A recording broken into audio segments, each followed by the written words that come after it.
चलिए जी, good morning and welcome back to law. हमने स्टार्ट किया था कंपनीज एक्ट हमने स्टार्ट किया था, लेकिन उससे पहले मैंने आप लोगों को वो भी बताया था लो कैसे बनते होते हैं। कैसे बनते थे लो? सबसे पहले पार्लियामेंट में जाते हैं बिल। बिल क्या होता है? ड्राफ्ट कि सारे ये रूल्स क्या होने चाहिए। 10 पेज का भी हो सकता है, 1000 पेज का भी हो सकता है बिल। पार्लियामेंट में डिस्कशन होगी, कुछ चेंजेस होंगे, वो करेंगे, दोनों हाउसेज में पास होगा। कौन से? अपर house, lower house, Lok Sabha, Rajya Sabha. Lok Sabha यानी कि सेंटर के बंदे, काइंड ऑफ। राज्यसभा यानी कि स्टेट के बंदे। राज्यसभा वाले अड़चन डालते हैं जो इंडिया में लो बनना हो। फिर जैसे ही एक में पास हो गया लोकसभा में, राज्यसभा में पास नहीं हुआ, प्रेसिडेंट के पास नहीं जा सकता। प्रेसिडेंट में जाने के लिए दोनों की मंजूरी चाहिए। किस किस की बोलोगे एक बार? Lok Sabha, Rajya Sabha, upper house, lower house. ठीक है। अगर सर सेशन खत्म हो गया, जैसे ही ना 15-15 20-20 दिनों के सेशन होते हैं। पार्लियामेंट एक साल में 2-3 बार चलती है, ऐसा नहीं कि 24 घंटे चल रही है 12 महीने। एक साल में 2 बार होती है, या 3 या 4 बार, ये मुझे नहीं पता। ठीक है, 2 बार या 3 बार होती है। इसके सेशंस होते हैं, मॉनसून सेशन टाइप ऑफ, है ना, विंटर सेशन या समर सेशन, ऐसे होते हैं 15-15 दिनों के, काइंड ऑफ। अगर एक सेशन में पास नहीं हुआ तो अगले सेशन में फिर से दोनों हाउसेज में पास करवाना पड़ता है। हो गया, फिर प्रेसिडेंट के पास चला जाएगा, प्रेसिडेंट उसके ऊपर साइन या असेंट कर देगा। जिस दिन असेंट किया, वो बिल टूट के या कन्वर्ट होके एक्ट में पास हो जाएगा। जैसे ही बिल एक्ट में बना, तो पूरे इंडिया के ऊपर एप्लीकेबल हो जाएगा, ऑफिशियल गेजेट में अनाउंस करके। वो ऑफिशियल गेजेट में अनाउंस कैसे किया जाता है? हो सकता है कल से एप्लीकेबल हो सकता है 1 महीने से, 1 महीने बाद से, हो सकता है अगले साल की 1 अप्रैल से। वो गवर्नमेंट डिसाइड करती है। इसके ऊपर सबसे पहले हमने कौन सा एक्ट देखा था? Companies act. कंपनीज एक्ट 2013, जो अभी लेटेस्ट चल रहा है। पिछला कौन सा चल रहा था? 1956। सर क्या 1956 से पहले कंपनीज नहीं होती थी? सोच के देखो एक बार, क्या लगता है? होती होंगी, आजादी के टाइम पे भी कंपनियां होती थी। जैसे टाटा कंपनी, रिलायंस कंपनी 1975 के अराउंड आई थी, 77 75 के अराउंड। टाटा कंपनी 1914 के अराउंड आई थी, वर्ल्ड वॉर 1 के टाइम पे। तो क्या उस टाइम पे भी सर ये ऐसे एक्ट होते थे? जी हाँ, तब अंग्रेज बनाते थे। क्योंकि जब हमने देखा था कॉन्ट्रैक्ट एक्ट 1872 है, पार्टनरशिप एक्ट 1932 है, तो यानी कि आजादी से पहले भी एक्ट होते थे। तो ये एक्ट वाले सारे पॉइंट राजा महाराजा के टाइम से चले आ रहे हैं। राजा महाराजा के टाइम पे रिटर्न डिस्कशंस नहीं होती थी, अंग्रेजों ने सारी चीजों को रिटर्न में पॉइंट में लेके आ गए, तो एक्ट पहले से चले आ रहे हैं। तो यानी कि अगर कोई कंपनी ऐसी है जो 1956 से पहले बनी हुई है, चाहे 1956 में, चाहे 2013 के बाद, सभी के लिए कौन सा एक्ट एप्लीकेबल होगा बोलोगे? Companies act 2013। फिर कंपनीज एक्ट के जैसे हमारे ये एक्ट बनते हैं ना, एक्ट को सपोर्ट करते हैं रूल्स। सर एक्ट को सपोर्ट करते हैं रूल्स कैसे? मतलब जैसे फॉर एग्जांपल किसी टीचर ने आप लोगों को क्लास में नोट्स लिखवाए, क्या सिर्फ उसी नोट्स को पढ़ के आप 100 आउट ऑफ 100, 100 आउट ऑफ 80 ले सकते हो? नहीं, साथ में क्या पढ़ना पड़ेगा? बुक्स। तो जो ये नोट्स क्लास के हैं, उसको सपोर्ट कौन करते हैं? बुक्स। तो मुझे बताओ, अगर नोट्स नोट्स अगर 10 पेजेस के हैं, तो बुक्स कितने पेजेस की होगी? 100 पेजेस की होगी, 80, 200, 500 ऐसे पेजेस की होगी। क्या आपको ये चीज समझ में आ रही है? बिल्कुल देसी एग्जांपल। सेम ऐसे ही इंडिया में एक्ट होते हैं। अगर कोई एक्ट होगा, उसको सपोर्ट करने के लिए डिटेल में बने होते हैं रूल्स। हमने कई बार मूवीज में देखा है, वकीलों के ऑफिस में, सीए के ऑफिस में पीछे बड़ी बड़ी मोटी बुक्स पड़ी होती हैं।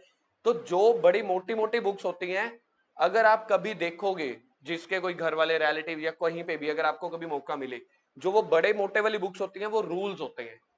और जो ठीक ठाक होती हैं, जो हमें लग रहा है 400-500 पेजेस की होगी, वो एक्ट होता है।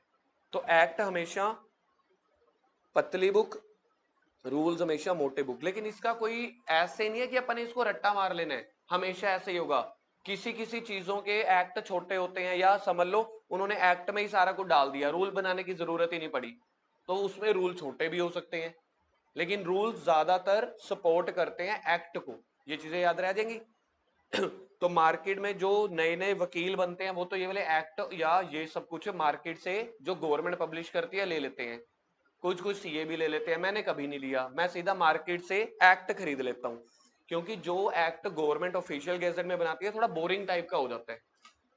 सेम उसी लैंग्वेज को थोड़ा सा ठीक ठाक करके पब्लिक जो प्राइवेट ऑथर है वो बना लेते हैं। तो मैं वो वाले एक्ट खरीदता हूँ। मैंने आज तक कभी कोई रूल्स खरीदे ही नहीं, क्योंकि एक्ट मिल जाता है 1500 2000 का, रूल मिलता है 4-5 हजार का, कौन लगाएगा भाई? पैसे देते नहीं क्लाइंट, तो ये काइंड ऑफ हो जाता है। लेकिन अगर किसी को इन डेप्थ स्टडी करनी है तो वो एक्ट और रूल दोनों खरीदते हैं। तो ये चीज आपको पता होनी चाहिए कि एक्ट को सपोर्ट करते हैं रूल्स। कंपनीज एक्ट में टोटल कितने सेक्शंस होते हैं? 470। कितने चैप्टर्स होते हैं? कितने शेड्यूल्स होते थे? ठीक है, 7 शेड्यूल, उसके अंदर 29 चैप्टर, उसके अंदर 470 सेक्शंस। फिर बात आ रही थी कंपनीज एक्ट किसके ऊपर एप्लीकेबल होता है? सबसे पहले कंपनीज के ऊपर, जो 2013 के बाद बनी है चाहे पहले बनी है किसी भी एक्ट में। उसके बाद इंश्योरेंस, बैंकिंग, इलेक्ट्रिसिटी कंपनी या कोई भी और कंपनी जो गवर्नमेंट मौके पे खोल रही है फॉर द टाइम बिंग।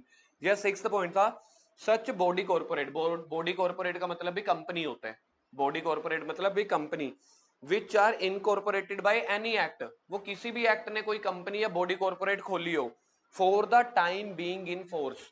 ये वर्ड अब आपको बार बार देखने के लिए मिला करेगा, तो आज ही सीख लो।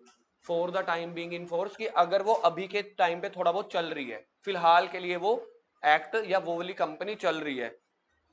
सेंट्रल गवर्नमेंट में by notification in this behalf, central government कह रही है अगर किसी टाइम के लिए हमने फ्यूचर में कोई नोटिफिकेशन डाल दी कि हम ये डिपार्टमेंट खोल रहे हैं, अभी देश में इलेक्शन होने हैं तो हमने 4 महीने के लिए ना एक नई बॉडी कॉर्पोरेट खोली, इलेक्शन का डिपार्टमेंट, 4 महीने बाद बंद कर देंगे जब वोट हो जाएंगे, तो वो 4 महीने के लिए उस बॉडी कॉर्पोरेट के ऊपर भी कंपनीज एक्ट के रूल्स एप्लीकेबल हो सकते हैं। वो सेंट्रल गवर्नमेंट नोटिफिकेशन से बताएगी कि हमने ये बॉडी कॉर्पोरेट खोली है, इस एक्ट में खोली है, तो इसके लिए भी कंपनीज एक्ट के रूल्स हम लगा सकते हैं 2013 वाले। लेकिन ये पेपर के पॉइंट ऑफ व्यू से कभी भी नहीं आता, 5वां और 6वां पॉइंट आ सकता है, एग्जाम पॉइंट ऑफ व्यू से पहले 4 पॉइंट ही आएंगे। अब हम बात करते हैं कंपनी की, बात करते हैं कंपनी क्या होती है। सबसे पहला पढ़ के देखते हैं। कह रहे कंपनी एक आर्टिफिशियल पर्सन है। सर आपने क्लास +1 में हमें सिखाया था आर्टिफिशियल पर्सन वो हो सकते हैं जो चल नहीं सकते, बोल नहीं सकते, लेकिन उनकी लीगल नजरों में एग्जिस्टेंस होती है, वो गवर्नमेंट के अंदर रजिस्टर्ड है, वो इनविजिबल है।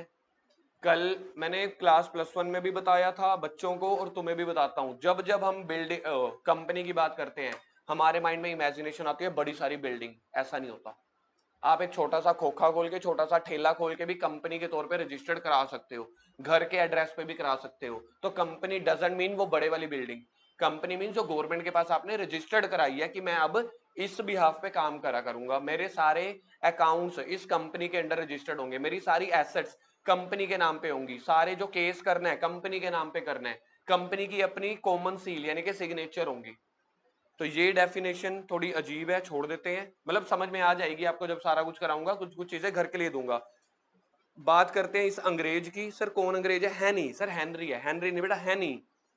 हैनी जी कहते हैं। सर हैनी जी, हाँ हैनी पाजी। सर अंग्रेज पाजी हो गए, हाँ। हैनी पाजी कहते हैं कंपनी एक इनकॉर्पोरेटेड एसोसिएशन है। लिखो जी नंबर 1, इनकॉर्पोरेटेड का मतलब रजिस्टर्ड। लिखते चले जाओ। हो सकता है मैं कॉपीज लगवाऊं, मैडम तो कॉपी लगवाएंगे इको के लिए, हो सकता है उसी की आधी कॉपी अपन लो के लिए लगवा देंगे, ठीक है। कब है बुक चाहिए तो बुक ले ले, या ठीक है। तो कंपनी क्या है? एक इनकॉर्पोरेटेड एसोसिएशन, यानी कि एक रजिस्टर्ड है, गवर्नमेंट के पास आपको रजिस्टर्ड कराना पड़ेगा। पॉइंट नंबर 1 हो गया, ठीक है जी। Which is an artificial, artificial को डाल देंगे नंबर 2, क्योंकि वो चल फिर नहीं सकते, ठीक है, तो नंबर डालते चले जाना। आर्टिफिशियल है, क्रिएटेड बाय लॉ, लॉ के दौरान बिजनेस हमारा रजिस्टर्ड हुआ है, तो उस बिजनेस को, उस कंपनी को भी हम क्या बोला करेंगे? एक पर्सन है, लेकिन नेचुरल नहीं। कौन सा? सबसे पहला इनकॉर्पोरेटेड होना चाहिए, दूसरा आर्टिफिशियल होना चाहिए। दो जल्दी जल्दी बोलो। पहला इनकॉर्पोरेटेड होना चाहिए और आर्टिफिशियल। तीसरा having a separate entity. Sir ये वो है जो क्लास +1 में बचपन में आपने ऐसे कसम खिलाई थी, बिजनेस एक अलग पर्सन है, ओनर एक अलग पर्सन है। यस, कंपनी के बिहाफ पे सेपरेट एग्जिस्टेंस होगी, उसको मेंबर के साथ जोड़ के नहीं चलना। केस करना है तो कंपनी के ऊपर होगा, जुर्माना लगेगा तो कंपनी के ऊपर होगा, जरूरी नहीं है उसके मालिक, उसके डिबेंचर होल्डर, उसके शेयर होल्डर के ऊपर हो। पॉइंट नंबर 3 क्लियर है? ये जितना जितना बता रहा हूं ना, ये registered, incorporation, artificial person, separate entity, इसकी पूरी पूरी डिटेल आने वाली है नीचे। तब केस स्टडी करेंगे, इसी के ऊपर केस स्टडी आएगी 4-4 नंबर की। केस स्टडी कैसे आएगी? पूरे पेज की केस स्टडी होगी, 3 नंबर में करो बस। सीए यहाँ पे डराता है और कुछ नहीं है, होती इजी है, लेकिन वो जो रीडिंग टाइम में हमारा टाइम वेस्ट होता है ना, वो चीज है। होगा पूरे पेज का, कहेंगे 3 नंबर में करो। ये चीज हमें कॉन्सेप्ट के साथ बिल्ड होगी। चौथा, with a perpetual succession, number 4 हो गया। परपेचुअल सक्सेशन क्या होता था? परपेचुअल सक्सेशन कोई बता सकता है? आपने +1 में पढ़ के आए हो बिजनेस स्टडीज में। Long term, infinite, long term basis पे, गोइंग कंसर्न बेसिस। इसका सिंपल मतलब होता है जिसने कंपनी खोली है वो जिए, मरे, पिज्जा खाए, भाड़ में जाए, कंपनी के ऊपर उसका इंपैक्ट नहीं पड़ेगा। अच्छा, रिलायंस कंपनी किसने खोली थी वो तो बता सकते हो? धीरू भाई अंबानी ने। रिलायंस कंपनी किसने खोली थी? धीरू भाई अंबानी ने। टाटा कंपनी किसने खोली थी? जमशेद जी टाटा। मेरे हिसाब से वही थे ना फाउंडर, जमशेद जी टाटा। 1940s वाले टाइम पे, 14 आज से 110-20 साल हो गए। क्या जमशेद टाटा आज जिंदा हैं? नहीं है। इवन रतन टाटा जी भी चले गए। क्या कंपनी चली गई? या कंपनी काम कर रही है? काम कर रही है। That is called perpetual succession, infinite. तो आप इसको लिख सकते हो इन्फिनिट। ओनर जिए मरे हमें कोई लेना देना नहीं, company show must go on. तो परपेचुअल सक्सेशन का मतलब होता है लॉन्ग टर्म या infinite. And a common seal, point number 5 हो गया। ये 5 पॉइंट पहले मेरे को याद रखने हैं। कंपनी क्या है? कॉमन सील मतलब कंपनी अपने बिहाफ पे कॉन्ट्रैक्ट करेगी। कल को केस करना है, कंपनी में करना है। अब मेरे को एक बात बताओ, कैडबरी के डायरी मिल्क में, वैसे मेरे को नाम नहीं लेना चाहिए था, लेकिन कैडबरी के डायरी मिल्क की आप अगर यूट्यूब सर्च करोगे ना, थोड़े थोड़े टाइम बाद या कभी ना उनके ऊपर ना, कभी किसी चॉकलेट के ऊपर वो कीड़े वगैरह निकल आते हैं या एक्सपायर वाला या कुछ भी। अब यूट्यूब करोगे आपको 3-4 केस मिल जाएंगे। जिस बंदे के चॉकलेट में वो खराबी निकली या किसी भी प्रोडक्ट में, वो कैडबरी के डिबेंचर होल्डर या शेयर होल्डर के ऊपर केस करता है या कैडबरी कंपनी के ऊपर, मतलब कोई भी कंपनी के ऊपर केस करते हैं, इट मींस कंपनी की सेपरेट एग्जिस्टेंस है, यानी कि उसके पास कॉमन सील है। तो जितने भी कंपनी के डॉक्यूमेंट होंगे, कॉन्ट्रैक्ट साइन करने होंगे, नीचे ये थोड़ी लिखा होगा मुकेश अंबानी, नीचे लिखा होगा रिलायंस कंपनी। बात समझ रहे हो? स्टैंप किसकी लगेगी? रिलायंस कंपनी की। That is called common seal. Common seal मतलब उसकी अपनी साइन होंगे, उसके अपने स्टैंप होंगे। सर फिर वो साइन कैसे करेंगे? उसके साइन करने के लिए उसको डायरेक्टर रखने पड़ेंगे, जो मेन डायरेक्टर्स होंगे। ठीक, 5 पॉइंट याद करते हैं। कंपनी क्या है? आपको पता है हम क्या कर रहे हैं? कंपनी की डेफिनेशन किसके बिहाफ पे कर रहे हैं? हैनी कौन है? अरे बोल के दिखाओ। हैं? क्या? प्रोफेसर?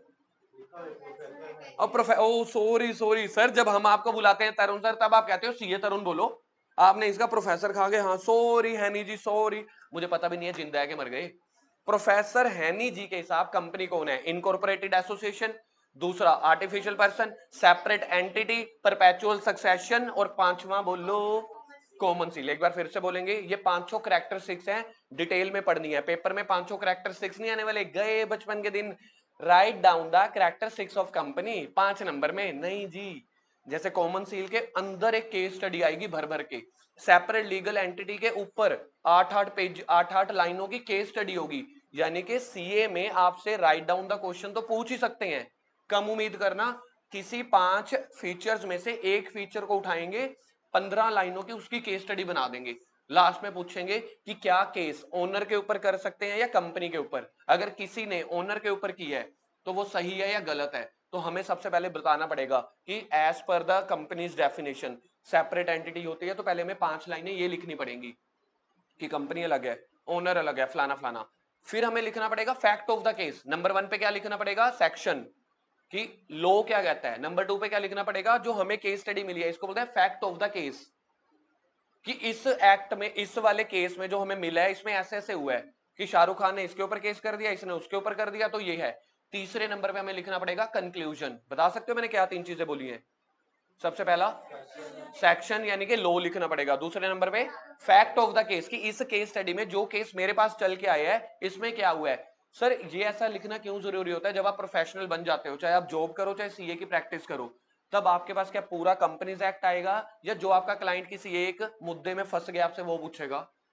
खुद सोचो, जिस मैटर पे आपके क्लाइंट का केस फंसा है वो वही पूछेगा ना। वो कह रहा है भाई साहब मेरा इनकम टैक्स में केस लग गया, अगर अच्छा इनकम टैक्स बैठ, मैं चाय मंगा रहा हूं, पर जीएसटी की बात करते हैं, जीएसटी में ये होता है, होता मेरे को आता है भाई साहब जीएसटी। वो कहेगा मेरे को क्या करना?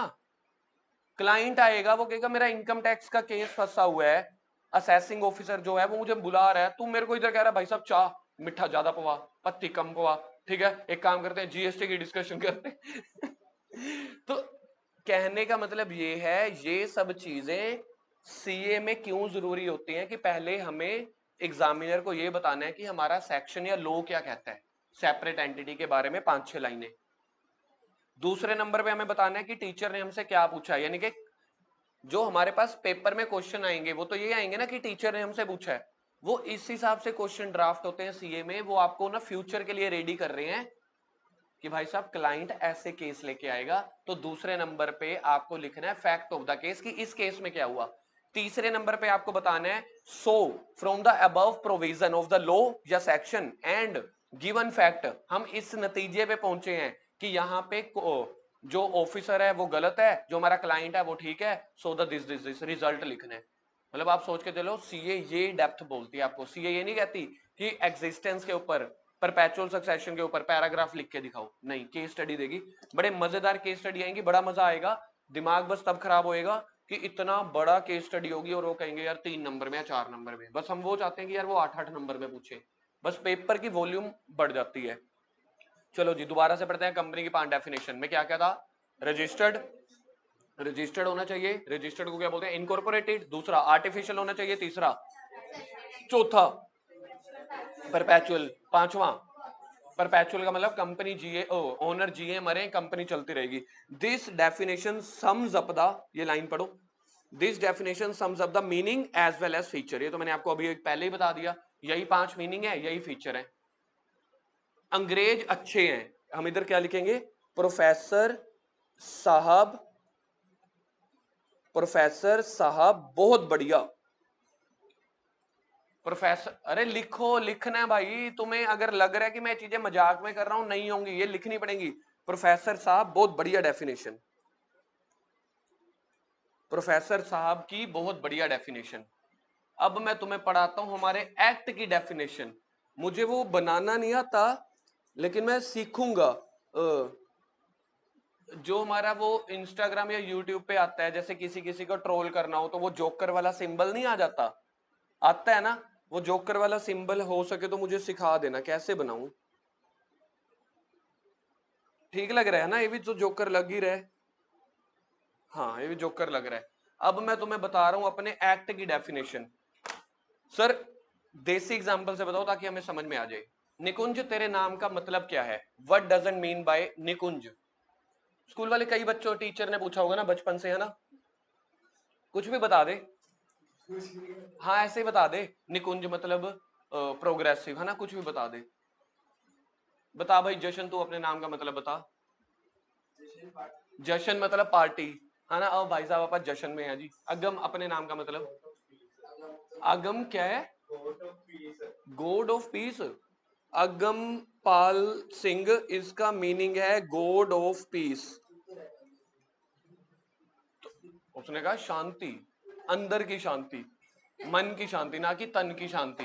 कोई और अपने नाम का मतलब बताना चाहे तो? चलो सर आगे चलते हैं। अगम, हमारे पास एक स्टूडेंट है, बड़ा होनहार स्टूडेंट है। हेलो अगम, कैमरे में आ वैसे, हाँ चल ठीक है। अगम मीन्स गॉड ऑफ पीस। जब मैंने पूछा किसी से अगम का मीनिंग क्या है, अगम मीन्स गॉड ऑफ पीस। मैं यहाँ पे अभी क्या टॉपिक चला रहा हूँ? कंपनी का मीनिंग एंड डेफिनेशन। हमारा जो एक्ट है हमें उसी के अकॉर्डिंग काम करना है। कितने सेक्शंस हैं एक्ट में?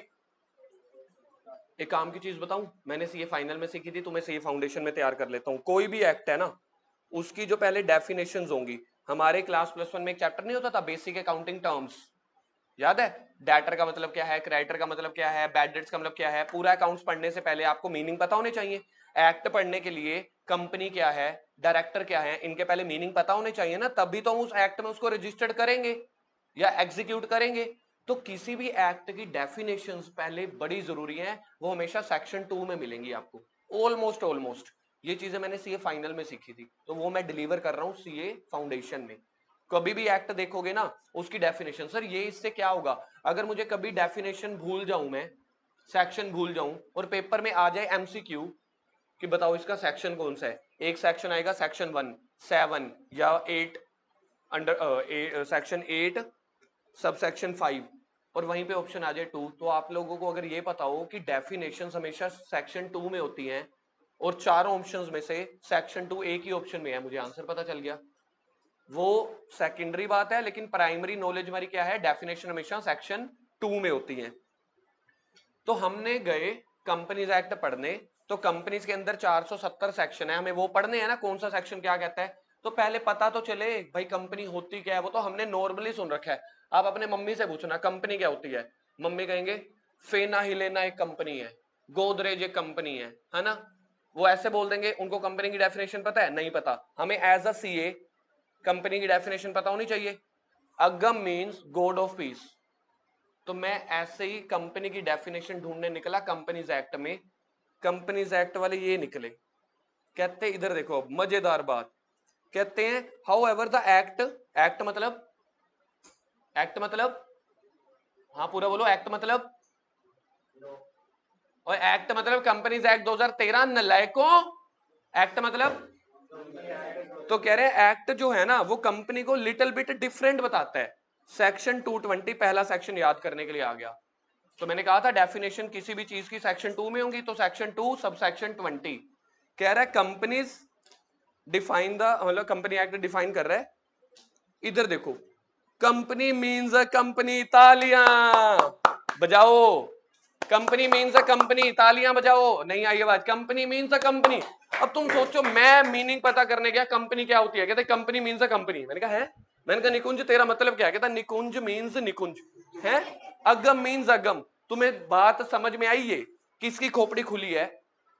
अगर यार मुझे कंपनी के लिए बोलना है, अब हेनरी जी के शब्दों पे आऊं। हेनरी जी ने क्या कहा था? हैनी, सॉरी हैनी, company means incorporated association. It means he is right ना कि कंपनी क्या है। कुछ और शब्द बताऊंगा ना, निकुंज को समझ ही नहीं आ रहा कि क्या चल रहा है। निकुंज भाई हम पूछ रहे हैं कंपनी क्या होती है, तू कह रहा है कंपनी मींस कंपनी। बात बनी? ये है हमारा एक्ट। अब मुझे नहीं पता क्या खादी पीती में ये एक्ट बना रहे हैं, क्या बना रहे हैं भाई। तुम कंपनी मींस आगे लिख दो incorporated under this act. Company means a company registered under this act. यही तो पता करना चाहते थे हम कि कंपनी क्या है। कहते कंपनी एक कंपनी है जो इस एक्ट में रजिस्टर्ड है। फिर मैं ये पूछूंगा अच्छा ये कंपनी क्या है? तो मेरी बात समझो, अगर तुम मेरा जिगजैग समझोगे ना तो तुम्हें अकाउंट लॉ इंटरेस्टिंग लगेगा। हमने पहले क्या पूछा, कंपनी क्या है? कहते कंपनी एक कंपनी है जो इस इनकॉर्पोरेटेड है अंडर दिस एक्ट। हमने कहा बात ठीक है। फिर मैं पूछने लगा अच्छा कंपनी मींस अ कंपनी है, फिर ये कंपनी क्या है? अगर कंपनी मींस अ कंपनी है तो पहली कंपनी तो इन्होंने ये बता दी जो इस एक्ट में रजिस्टर्ड है। तो अब आप हमें ये बताओ ये जो सेकंड वाली कंपनी है ये क्या है? कहते हैं इसके लिए ना सेक्शन 220 की डेफिनेशन पढ़ लेना, क्योंकि डेफिनेशंस कंपनी की कहां पे लिखी होती है?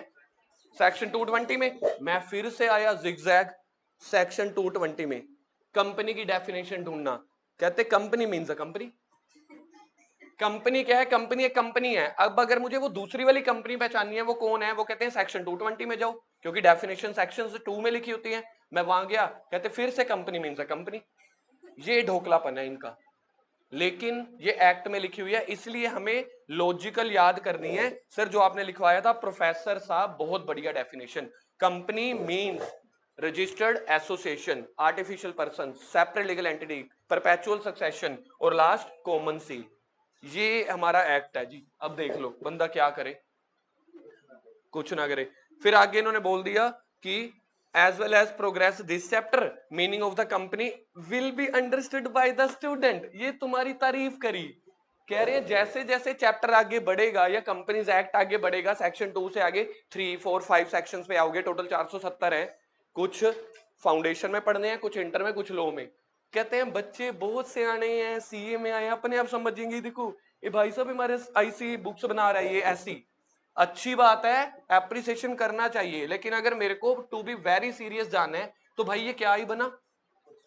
Company means a company registered under this act, या पिछले एक्ट में वो कंपनी होती है जी। लेकिन कंपनी होती क्या है? Company means a company.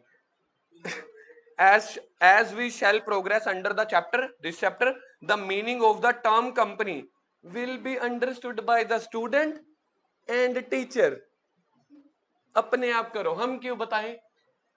तो तुम भी वही बन जाना जब आप अपने पेरेंट्स से पूछोगे कंपनी क्या है। फेना एक कंपनी है, गोदरेज एक कंपनी है। ये company means, sir company mean company. अब जाके ना आज अपनी मम्मी से पूछना मम्मी कंपनी मींस, कंपनी में कंपनी। चलो आगे। अब इसके कैरेक्टरिस्टिक स्टार्ट हो रहे हैं। ये कैरेक्टरिस्टिक दिए हुए हैं 5, जल्दी से नंबर डालो। पहला सेपरेट लीगल एंटिटी, दूसरा परपेचुअल सक्सेशन, तीसरा लिमिटेड लायबिलिटी, चौथा आर्टिफिशियल पर्सन। कंपनी के फीचर, कॉमन सील वगैरह भी आएगा बीच में। सबसे पहले आ जाते हैं separate legal entity. Separate legal entity क्या था याद है? क्लास +1 की पहली कसम। अब आप लोगों को विश्वास होगा, चाहे काव्या को चाहे आप लोगों को भी, जब हम पहले दिन आए थे याद है हमने कसम खाई थी बिजनेस एक अलग पर्सन है, ओनर एक अलग पर्सन है। यानी कि वो सिर्फ अकाउंट्स की बात नहीं थी, पूरे कॉमर्स की बात है, पूरे अकाउंट्स की, पूरे कंपनीज की। कह रहे हैं सेपरेट लीगल एंटिटी। सबसे पहला, there are distinction feature between different forms of organisation, mostly sticking feature of the company. ठीक है जी, बेकार लाइन है, यहां से मेरी अच्छी लाइन शुरू होती है। It acquires a unique character of being separate legal entity. In other words, company is registered cloth with a legal personality. कह रहे हैं इसको एक लीगल कपड़े पहनाए गए, ठीक है, डॉक्यूमेंटेशन इसकी करवाई गई। It comes to have almost the same right, करो जी underline, same right and power, करो करो करो। अगर हाइलाइटर ले लिया तो चलाते चले जाना। कंपनीज को चाहे वो चल फिर नहीं सकते, लेकिन उनको कपड़े एज पर लीगली तो पहना ही दिए। लीगल कपड़े का मतलब है गवर्नमेंट के तौर पे रजिस्टर्ड हो गई। कह रहे हैं इसको भी सेम पावर या राइट मिलेंगे एज अ ह्यूमन बीइंग। ये याद रखना, अगर ट्रू फॉल्स आ गया तो क्या कंपनीज जो चल फिर नहीं सकती, क्या उसको ह्यूमन राइट्स की तरह बाकी राइट पावर मिलेंगे? यस। कुछ कुछ चीजें छोड़ के, वो पिज्जा नहीं खा सकता, वो चल फिर नहीं सकता, तो ये जो नेचुरल वाले अलग हैं वो छोड़ के बाकी सारा कंपनीज को भी राइट मिलेंगे या पावर्स मिलेंगी ह्यूमन बीइंग की तरह।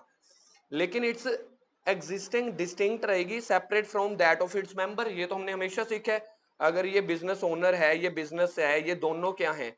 डिफरेंट। अगर कोई केस करना है आपको, तो कोई केस होएगा कंपनी के ऊपर, ना कि डिबेंचर होल्डर के ऊपर। सर हमें बात समझ में आ रही है? ठीक है। A company can own, very very very very very important, paper में केस स्टडी आई हुई है इसी की। कंपनी क्या अपने नाम पे प्रॉपर्टी रख सकती है? बिल्कुल रख सकती है। तभी तो आज की डेट में जब मेरे को अपना मोबाइल मंगाना होता है, या जो दुकानदार होते हैं, मुझे एक बात बताओ, फर्नीचर की शॉप है या किसी चीज की शॉप है, वो अपनी सिंपल एग्जांपल देता हूं, हमारा क्या है, मुंगिया कॉमर्स एकेडमी। मेरे फार्म का नेम है, चाहे वो फार्म सोल है, चाहे पार्टनरशिप है, चाहे कंपनी है, मेरे बिजनेस का एक नेम है ना, मुंगिया कॉमर्स एकेडमी। मैंने बुक्स मंगवाई या मोबाइल मंगवाए या अपने इंस्टीट्यूट के लिए बड़ी सारी चीजें मंगवाई, जैसे लखनऊ से बुक आई थी हमारी पिछले हफ्ते, तो मैंने एड्रेस में क्या लिखवाऊंगा या बिल पे, मुंगिया कॉमर्स एकेडमी। तो यही चीज कह रहे हैं कि जब आप बिलिंग करवाते हो तो आप अपने नाम पे करवाते हो। आप ये नहीं कह सकते कि बिल तरुण मुंगिया के नाम पे काट दो। बुक्स या प्रॉपर्टी या एसेट्स या गुड्स कौन खरीद रहा है? बिजनेस। बिजनेस का नाम अलग है, ओनर का नाम अलग है, तो बिल किसके नाम पे कटेगा? खुद सोच के देखो। अगर तुम्हें 10 सेकंड चाहिए तो सोच के देखो। एक बिजनेस है रिलायंस, उसका ओनर है मुकेश अंबानी। रिलायंस ने 500 करोड़ का तेल खरीदा ईरान से, इराक से या यूके से, कुछ भी खरीदा, बिल मुकेश अंबानी के नाम पे कटना चाहिए कि रिलायंस? क्योंकि कंपनी ने अपना कॉन्ट्रैक्ट किया है। कंपनी सेपरेट है फ्रॉम इट्स, कंपनी सेपरेट है फ्रॉम इट्स, तो जो भी लीगल राइट मिलेंगे कंपनी को मिलेंगे। ठीक है, तो कंपनी अपने नाम पे प्रॉपर्टी रख सकती है, कंपनी के नाम पे बैंक अकाउंट खोल सकते हैं, अपने नाम पे लोन ले सकती है। इनकर लाइबिलिटी का मतलब होता है purchase goods on credit. Purchase goods on credit इसकी एग्जांपल हो गई, कंपनी के नाम पे चलेगा। ठीक है जी। और अपने नाम पे कंपनी क्या कर सकती है? कॉन्ट्रैक्ट कर सकती है। इसको आप लोगों ने करना है येलो हाईलाइट। ठीक है, company can own the property. Yellow highlight नहीं है तो अंडरलाइन करके इंपॉर्टेंट मार्क कर दो। कह रहे हैं it is a low person with different from memorandum. ठीक है, समझ में आ जाएगा। अगले पेज पे आ जाओ। Even members can contract. आया जी मजेदार अगला पॉइंट, ये हमने कभी नहीं सीखा। इवन मेंबर्स, मेंबर्स मतलब ओनर, ओनर मतलब share holders, can contract with the company. यार वो चीज याद करें हम, ये बिजनेस का ओनर है, ये कंपनी है। ठीक है, पार्टनरशिप फॉर्म याद कराता हूं आपको, ज्यादा मुश्किल नहीं लगेगा। ये बिजनेस है, क्या ये जो पार्टनर है, ओनर है, मेंबर है। ठीक है, अब हम ना कंपनीज वाले ओनर को मेंबर के नाम से बुलाते हैं कि आप कंपनी के मेंबर हो, तो कभी मैं पार्टनर बोलूं, ओनर बोलूं, मेंबर बोलूं, एक ही बात है। ठीक, क्या ओनर बिजनेस को लोन देता था पार्टनरशिप फॉर्म में? फंडामेंटल चैप्टर में इसके ऊपर इंटरेस्ट कौन देता है? बिजनेस ओनर को देगा, या तो डीड में लिखा होना चाहिए, नहीं तो आप लोगों को याद आ रहा है इंटरेस्ट ऑन लोन कौन देता था? 6% पर एनम। क्या ये मुश्किल है कि आसान है? याद है? तो इट मींस मेंबर भी बिजनेस के साथ अपने अपने कॉन्ट्रैक्ट कर सकता है। इट डजंट मीन कि कंपनी तो मेरी है, नहीं, आप अलग अलग हो, सेपरेट लीगल एग्जिस्टेंस है। तो ओनर भी चाहे कंपनी के साथ कई तरह के कॉन्ट्रैक्ट कर सकता है। वो ये भी कर सकता है कि मैं बिजनेस से सामान ले रहा हूं उधार पे, 6 महीने बाद पैसे दे दूंगा, तो ये भी एक कॉन्ट्रैक्ट है। मैं बिजनेस को अपनी प्रॉपर्टी बेच रहा हूं आज से, मैं अलग हूं, बिजनेस अलग है, इसके बदले में बिजनेस से मैं पैसे भी लूंगा, क्यों? क्योंकि दोनों अलग हैं। क्या आपको ये पॉइंट समझ में आ गया? ओनर और अगर ये दोनों अलग हैं तो ओनर बिजनेस के साथ इंडिपेंडेंट होके कॉन्ट्रैक्ट कर सकता है। कल को फिर जो बात आएगी, इसकी बात इस पे पड़ेगी, बिजनेस की बात बिजनेस पे पड़ेगी। समझ में आ रहा है? ये सारी चीजें डिटेल में इसलिए करा रहा हूं क्योंकि केस स्टडीज आनी है पेपर में। अगर आपके कॉन्सेप्ट बिल्ड नहीं होंगे फिर याद नहीं होंगी केस स्टडी, क्योंकि यहाँ पे याद रखने वाली चीजें नहीं है। लो में चीजें क्या है? कॉन्सेप्ट बिल्ड हो गई, केस स्टडी आएगी तो आपको रट्टा तो मारना नहीं, टॉपिक समझ रखा है तो वो कोरिलेट हो जाएगा। पढ़ के देखते हैं आगे क्या लिखा हुआ है। कह रहे मेंबर्स भी कंपनी के साथ कॉन्ट्रैक्ट कर सकते हैं, राइट एक्वायर कर सकते हैं, कोई भी लाइबिलिटी जनरेट कर सकते हैं। लाइबिलिटी मतलब मैंने लोन दे दिया बिजनेस को, मैंने बिजनेस से उधार पे सामान खरीद लिया, तो ऐसा मैं कर सकता हूं। इसके लिए आप पार्शियलिटी फैक्टर में समझना कि कंपनी से हम फ्री में ले गए, नहीं, मैं पैसे दूंगा। ओके है जी। For the debt of the company only its creditor can sue no the member, not the member. यानी कि अगर कंपनी के ऊपर केस करने तो डेट ऑफ द कंपनी के ऊपर कर सकते हो। जैसे ओनर बिजनेस में कैपिटल लगाता है, उस कैपिटल के प्रति आप केस नहीं कर सकते, वो तो आपने अपनी मर्जी से शेयर खरीदे हैं ना, कैपिटल लगाई है। लेकिन अगर आपने कंपनी के डिबेंचर खरीदे हैं, कंपनी को आपने स्पेसिफिकली लोन दिया है, तो उस लोन, अगर वो कंपनी आपको लोन वापस नहीं कर रही, क्योंकि मेंबर भी तो हजारों हो सकते हैं ना, तो आप केस कर सकते हो। लेकिन बीइंग अ मेंबर केस नहीं कर सकते कि मैंने कंपनी में कैपिटल लगाई है। कैपिटल अलग चीज होती है, लोन अलग चीज होता है। लोन के प्रति आप केस कर सकते हो, कैपिटल तो आप मालिक हो यार, आप ये थोड़ी कह सकते हो बिजनेस ने मेरे पैसे ले लिया। अरे भाई तुमने ही तो लगाए थे प्रॉफिट कमाने के लिए। अ कम हाँ जी, a company is capable of owing, ठीक है जी। अगला ये पॉइंट पढ़ते हैं, फिर इसकी केस स्टडी पढ़ते हैं। केस स्टडी तो देखना मजा आ जाएगा। पहले बोल्ड वाली लाइन पढ़ते हैं, क्या है?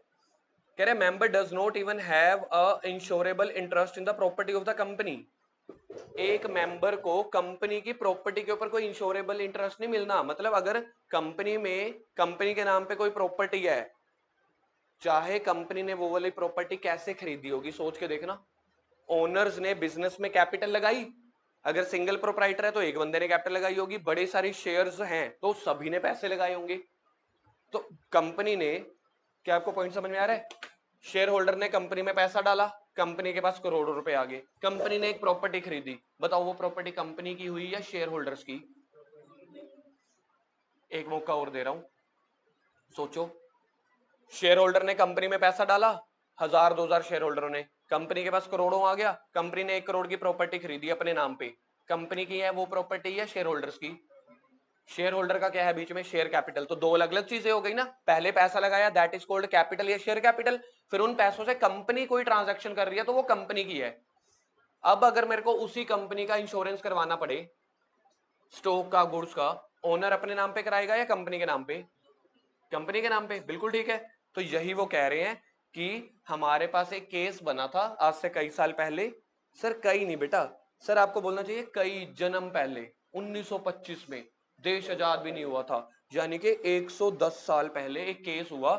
केस का नाम याद रख लोगे, कुछ कुछ केस स्टडीज के नाम याद कराऊंगा, वो याद रख लेना। मरैको नहीं, मकैरा, मकोरा वर्सेस नॉर्थन एश्योरेंस कंपनी। मकोरा एक इंसान था, मक्कार, बड़ा ही मक्कार इंसान था। उसने नॉर्थन कंपनी के साथ एक इंश्योरेंस कराया। सर ये इंश्योरेंस 110 साल पहले भी होते थे? यस। पहले व्यापार किसके थ्रू होते थे? हवाई जहाज के थ्रू या समुद्र वाले जहाजों के थ्रू? शिप्स के थ्रू होते थे। तो हमेशा पहले इंश्योरेंस करवाना पड़ता था। कह रहे मरोक्का, मरोक्का नहीं कह रहा, मकार, सर मकारा, हाँ मकोरा। मकोरा एक होल्डर है nearly all except one share of the timber company. एक लकड़ की कंपनी है, मकोरा उसी में शेयर होल्डर है, एक्सेप्ट वन, एक शेयर बीवी के नाम, बाकी सारे शेयर मेरे नाम। क्योंकि कंपनी खोलने के लिए कम से कम 2 बंदे चाहिए होते हैं। पहली लाइन क्लियर होगी, है देखना। He was also major creditor of the company, वो कंपनी का क्रेडिटर भी है। क्रेडिटर मतलब उधार पे लेन देन चलता रहता है कंपनी के साथ। क्या वो कर सकता है इंडिपेंडेंट कॉन्ट्रैक्ट? यस, अभी अभी पढ़ के आए हैं। कह रहे एम ने इंश्योर्ड कराया कंपनी का टिम्बर, अपनी लकड़ी को इंश्योरेंस कराया इन हिज ओन नेम, ठीक है। टिम्बर वॉज लॉस्ट, आग में जल गया, जो भी हो गया। एम, मिस्टर एम जो मकोरा था, कह रहे उसने ना इंश्योरेंस कंपनी से क्लेम किया, कहता मैंने इंश्योरेंस करवा रखा था, आग लग गई, जल गया, मेरे को इसका कॉम्पनसेशन दो, इंश्योरेंस क्लेम दो। Held the insurance company was not liable, answer है ये। कह रहे इंश्योरेंस कंपनी लाइबल नहीं है उसको पैसे देने के लिए, as no shareholder has any right to any item of the property owned by the company, for he is not a legal or equitable interest. Hence in this case, since the timber was not insured on the company's name, M could not get any claim from the company. मैं आपको दे रहा हूं 1 minute, फिर से reading लो, या आपको अगर feelings के साथ समझ में आ गया तो भी वेरी गुड है, चलेगा, क्योंकि रट्टे तो मारने ही नहीं। किसको केस स्टडी समझ में आ गई है? ये पेपर में आती है ऐसी केस स्टडी। लास्ट में वो आपसे पता है क्या पूछेंगे? ये सारी ना केस स्टडी बताएंगे। जब यहां से हेल्ड था ना, हेल्ड से ना आंसर शुरू हो गया था, तो वो आंसर तो देंगे नहीं, वो केस स्टडी बताएंगे 7-8 लाइनों की बता के।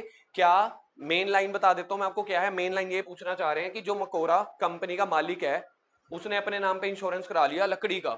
मतलब कंपनी से अगर मेरे को इंश्योरेंस करानी है, कंपनी के नाम पे कराऊंगा कि ओनर के पर्सनल नाम पे? मकोरा ने क्या कराया? अपने नाम पे। आग लग गई, मकोरा इंश्योरेंस कंपनी में गया, कहता भाई साहब क्लेम दो। इंश्योरेंस का मतलब यही होता है ना, गाड़ी का एक्सीडेंट हो गया तो क्लेम दो, जल गई तो। कंपनी कहती भाई साहब हम नहीं देते, तेरे नाम पे ये रजिस्टर्ड है इंश्योरेंस, कंपनी के नाम पे रजिस्टर्ड नहीं है, तो कंपनी के नाम पे क्लेम मांगने आया, क्या मिलेगा? अब आप बताओ, क्या आपको इसकी फीलिंग समझ में आ रही है कि एक तरह से रटना पड़ रहा है? खुद देखना एक बार।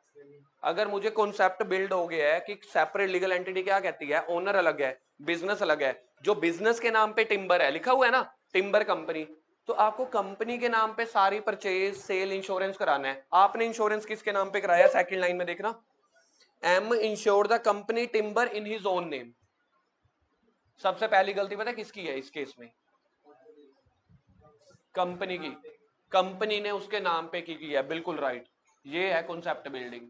तभी मैं कई बार बच्चों को करता हूं ना मोटिवेट कि तुम्हारे से सीए हो जाएगी, वो यही चक्कर है। अगर मैं 90% कॉन्सेप्ट आपको बता रहा हूं ना, तो 10-20% आंसर आपके पास से आने चाहिए।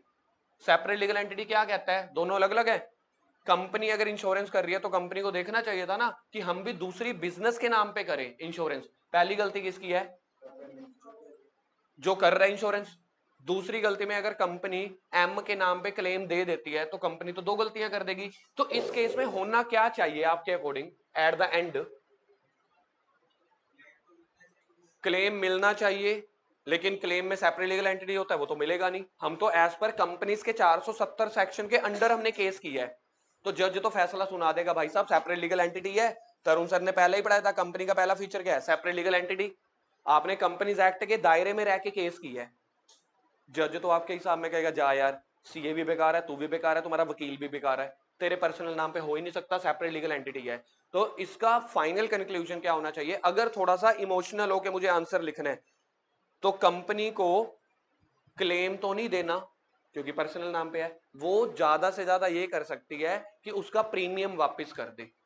जैसे 1000 रुपए का इंश्योरेंस है, 1 लाख का क्लेम है, तो उसका 1000 रुपए का प्रीमियम वापस कर दे कि तेरे पर्सनल नाम पे किया था, प्रॉपर्टी तो तेरे नाम पे थी ही नहीं। खैर उस वो हम बाद की डिस्कशन कर रहे हैं अपनी नॉलेज के लिए। अभी के लिए हमें पेपर में नॉलेज नहीं बांटनी, हमें कॉन्सेप्ट बांटना है। कॉन्सेप्ट क्या कहता है? सेपरेट लीगल एंटिटी है, कंपनी के नाम पे इंश्योरेंस हुआ ही नहीं था, तो कंपनी ने क्लेम नहीं दिया दूसरी कंपनी में, तो बताओ क्या मकोरा ठीक है या एश्योरेंस कंपनी ठीक है? यही लास्ट लाइन पढ़ के देखो। Hence in this case, since the timber was not insured in the name of company, M could not claim, तो M को कुछ नहीं मिला। Hence so insurance company is right. Paper में ऐसे ऐसे वर्ड नहीं लिखते, पेपर में कुछ और। अभी के लिए आपको इजी इजी लैंग्वेज लिखवा रहा हूं। Hence so insurance company is right. एक और कर रहे हैं, पूरे 500 फीचर नहीं करा रहा, एक और फीचर करा रहा हूं जल्दी जल्दी, ठीक है, बाकी कल करेंगे। सेकंड फीचर है परपेचुअल सक्सेशन। परपेचुअल सक्सेशन का मतलब क्या था कि ओनर जिए मरे आए जाए सारे के सारे शेयर होल्डर दूसरे शेयर होल्डर को दे दे, कंपनी की एग्जिस्टेंस में कोई फर्क नहीं पड़ना चाहिए। इसका सीधा पहले एग्जांपल पढ़ते हैं। कई कंपनियां इंडिया में एग्जिस्टेंस है ओवर द 100 साल। इसकी एग्जांपल क्या लिखे हम? For example Tata and sons, ठीक है। इसके बाद लिखते हैं founded, founded in 1940s by mister Jamshed Tata. ये चीजें लिख के ना आपको कॉन्सेप्ट बिल्ड होते हैं, और सीए में है ही सारी कहानी कॉन्सेप्ट्स की है। तो एग्जांपल पढ़ के देखते हैं, कई कंपनी इंडिया में 100 साल से ज्यादा की हैं। This is possible due to fact that company has the perpetual, perpetual मतलब इन्फिनिट टाइम है यार, जब तक चल रही है चलाते जाओ, शेयर होल्डर बदले जाएंगे। There was a company which has, ये केस स्टडी आई थी सीए इंटर में हमें, ये क्वेश्चन सीए इंटर में मुझे आया था आज से 12-13 साल पहले, 12-13 साल हो गए होंगे, 12-1 साल हो गए होंगे, हाँ 11 साल पहले, 12 नहीं। विच हैज द 7 मेंबर्स, एक कंपनी के अंदर 7 बंदे थे। अगला पॉइंट पढ़ो, मजा आ जाएगा पढ़ के। All of the dead in the aircraft, crash हुआ, सातों के सातों मेंबर मर गए। Despite this fact company still existence है, ना कि पार्टनरशिप की तरह बंद हो गई। यानी कि वो जो 7 बंदों के शेयर्स थे आगे उनके नॉमिनी को ट्रांसफर हो गए होंगे या आगे बेच दिए होंगे। इट डजंट मीन कि मेंबर, कंपनी में सिर्फ 7 ही बंदे थे, सातों ही डायरेक्टर थे, सातों ही शेयर होल्डर थे, सातों मर गए, कंपनी नहीं बंद हुई। वो कंपनी कह रहे हैं आज भी चल रही है क्योंकि उनके शेयर आगे ट्रांसफर हो गए। एज पर विच कॉन्सेप्ट की ये लिबर्टी देता है, कैसे एंजॉय करते हैं वो, परपेचुअल सक्सेशन से। ऐसी ऐसी केस स्टडी बन के आएंगी। इसी मतलब जब हमने अपने टाइम पे पढ़ा था ना और किसी टीचर से सुना था, उन्होंने इस बात पे हमें आगे कोका कोला की एग्जांपल दी थी, मैंने क्लास में कई बार दी हुई है। कोका कोला ने ना, जब ये वाला बंदा देखा ना, कोका कोला के मेन 2 फाउंडर थे, 2 ओनर, जिनके पास वो रेसिपी है जो फॉर्मूला डालने आते हैं जिससे वो कोक बनती है। वो जो 2 असली ओनर है ना, मेन ओनर, इस केस स्टडी के बाद ना, ये एक्चुअल केस है, तुम्हें लग रहा होगा यहाँ पे क्वेश्चन, आपके लिए क्वेश्चन है, आपके पास जितने भी यहाँ पे आएंगे ना सीए में 90% ये एक्चुअल हैपनिंग्स हैं, एक्चुअल। बस वो बात अलग है कि हमने उनको देखा नहीं हुआ, अगर हम देखें कि हमारे ऑफिस के सामने वाले के पास है तब हमें थोड़ी सी चीजें जल्दी समझ आ जाती है ना। These all are actual cases. इसके बाद कोका कोला के दोनों फाउंडर ने पता क्या किया, कहते आज के बाद घर से कभी भी 2 बंदे हम इकट्ठे बाहर ही नहीं निकलेंगे। एयरक्राफ्ट तो छोड़ दो, एयरक्राफ्ट समझते हो ना, प्लेन, कहते उसको तो छोड़ दो, मीटिंग के लिए भी 2 बंदे कभी इकट्ठे नहीं जाएंगे, मरेगा तो एक मरेगा। ये सच्चाई है। अब मेरा एक क्लाइंट है, वो सरंद के पास, पहले ना सरंद से पहले कोका कोला की फैक्ट्री है। अगर आप सरंद जाओगे तो अभी 10-15 किलोमीटर के बाद मैगडी से थोड़ा सा आगे शायद कोका कोला जहाँ पे मैन्युफैक्चरिंग होती है, बनती है, उसमें मेरा क्लाइंट जॉब करता है। मैं बड़ा क्यूरियस रहता हूँ इन चीजों के लिए ना, तो मैं अभी की बात है, लोहड़ी से 1-2 दिन बाद की, मैं उसको पकड़ के बैठ गया, मैं क्या आज मेरे को ना कोका कोला का सारा समझा भाई। मैं क्या मैंने ये वाली कहानियां सुन रखी हैं, मैं क्या ये सच है, कहता हाँ। तो मैंने उससे पूछा तुम्हारे इस वाले प्लांट में जो सरंद के पास है कितने लोग काम कर रहे हो, कहता 14-15। मेरा दिमाग हिल गया, मैं क्या कोका कोला कंपनी इतनी बड़ी फैक्ट्री, 14-15 बंदे काम कर रहे हैं। कब की बात है, 2 महीने पहले की, लोहड़ी के 2 दिन बाद की। सर कौन सी लोहड़ी, लोहड़ी 2026 की। मेरे को पता क्या कहता, होश उड़ जाएंगे जो आजकल आपको यूट्यूबर डराते हैं ना, वो कहता सर सीधी बात बताऊं, सारा काम मशीनें कर रही हैं। एक टाइम पे होता था, एक टाइम पे होता था जब हम कोका कोला बनाते थे तो एक पेटी में ना 9 बोतलें होती थी, ठीक है, 9 बोतलें या 6 बोतलें, हम उसको गत्ते वाले डब्बे में पैक करते थे। आज की डेट में अगर आप छोटे पानी वाली बोतलें लेने जाओगे ना कुछ, तो अब गत्ते में पैक नहीं होती, आप कभी भी देखना, एक वो पोलोथीन टाइप ना होता, प्लास्टिक का ट्रांसफर, उससे पैक होती है। कहता भाई साहब हमारे लिए कुछ है ही नहीं। वो लड़का जो मेरा क्लाइंट है वो सुपरवाइजर है, ठीक है, किसी दिन मौका मिला तो कभी उसको बुलाएंगे, भाई हमें थोड़ी थोड़ी चीजें बता कोका कोला की। वो सुपरवाइजर है, कहता मेरा काम बस ये देखना होता है मशीनें चल रही हैं कि नहीं, कौन सी मशीन कब खोलनी है बंद करनी है। कहता एक टाइम पे हमारे पास 50 से ऊपर बंदा था, आज से 10-12 साल पहले, अब हमारे पास 14-12 14 बंदे हैं। क्यों, क्योंकि सारा काम वो वाला मशीनें कर रही हैं। मशीनों को चलाने के लिए बंदे हैं पड़े, एआई वाले हैं पड़े, लेकिन सुपरवाइजर वाले हैं पड़े, लेकिन कई लेबर जो डब्बे में डालते थे, 9 डब्बे डाले फिर टेप चढ़ाई, कहता वो नहीं है। मशीनें हैं वो अपने आप पोलोथीन को लपेट देती हैं, ढक्कन अपने आप लगते होते हैं। अब यूट्यूब करके देखना, मैन्युफैक्चरिंग चीजें आपको इतनी मिल जाएंगी। कोविड के टाइम पे मैंने कम से कम 100 प्रोडक्ट की देखी, लकड़ी कैसे बनती है, शिपिंग वाले जो बड़े बड़े समुद्री जहाज हैं वो कैसे बनते हैं, बनते कैसे हैं, पानी में कैसे आता है, मैं तो पूरा निचोड़ दिया था कोविड के टाइम पे सब कुछ, खान सर की वीडियो देख देख के। जब मैंने इससे पूछा ना, क्योंकि ये मेरा क्लाइंट है, मुझे मिलता है हर महीने 2 महीने बाद, वो चीजें जो दिमाग में घुसती है ना वो जल्दी समझ में आती है। तो उसने बोला कि ऐसे ऐसी चीजें हैं। फिर मैंने उससे पूछा, मैं कि जो आप बनाते हो सेम टेस्ट रहता है, ये कैसे रह जाता है कि ये पावर आपके पास है, कहता नहीं। मैं क्या फिर, कहता डेली, कहता वो बंदे आते हैं, 2 अंग्रेज रखे हुए हैं, उसने मेरे को बोला, कहता अंग्रेजों के हाथ में है वो। मैं क्या अंग्रेज मतलब, कहता वो 2 बंदे हैं चंडीगढ़ रहते हैं, तो वो यहाँ पे आते हैं, वो डालते हैं वो फॉर्मूला, वहां जो फॉर्मूला है, जैसे ये फैक्ट्री है तो वो फैक्ट्री के इस कॉर्नर पे मे बी वो वाली रेसिपी डलती है, उस कैबिन में जाने के लिए कोई और अलाउड ही नहीं है। वो कहता मेरे को इस कंपनी में 16-17 पता नहीं 13 साल हो गए, मैं भी आज भी अलाउड नहीं हूँ, वो अंग्रेज ही अलाउड है दोनों। तो फिर मैंने पूछा कितने महीने बाद आते हैं, 2 महीने बाद, कि कितने टाइम की क्वांटिटी बनाते हैं, कहता डेली आते हैं, चंडीगढ़ रह रहे हैं, कभी अप डाउन करते हैं, कभी गेस्ट हाउस में रहते हैं, तो डेली वो आते हैं उस कैबिन में, रेसिपी डालते हैं, वहां पे पाइप वगैरह लगे होंगे, वो पाइप के थ्रू जाती होंगी।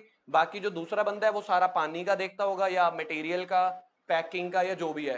कहता लेकिन वो दो अंग्रेज आते हैं, वो डालते हैं। तो मैं क्या बाकी इंडिया में जैसे अपने आसपास ना 5-6 फैक्ट्रीज हैं, जम्मू तक ऐसे मिला लो, हिमाचल में, जम्मू में, ऐसे के कुल मिला के कहता हर किसी के जो वो है ना, वो यूरोप से, अमेरिका से, या कहीं से आते हैं रेसिपी डालने, तभी टेस्ट सेम रहता है। और ये चीजें खैर हमने तो काफी सालों से सुन रखी हैं कि रेसिपी कभी भी इंडियन बंदे को या उनको नहीं दी जाती, जो टॉप लेवल के बंदे हैं उनको दी जाती हैं। इस वे में काम करती हैं चीजें। तो चलो बाकी अब हम कल करते हैं, ठीक है।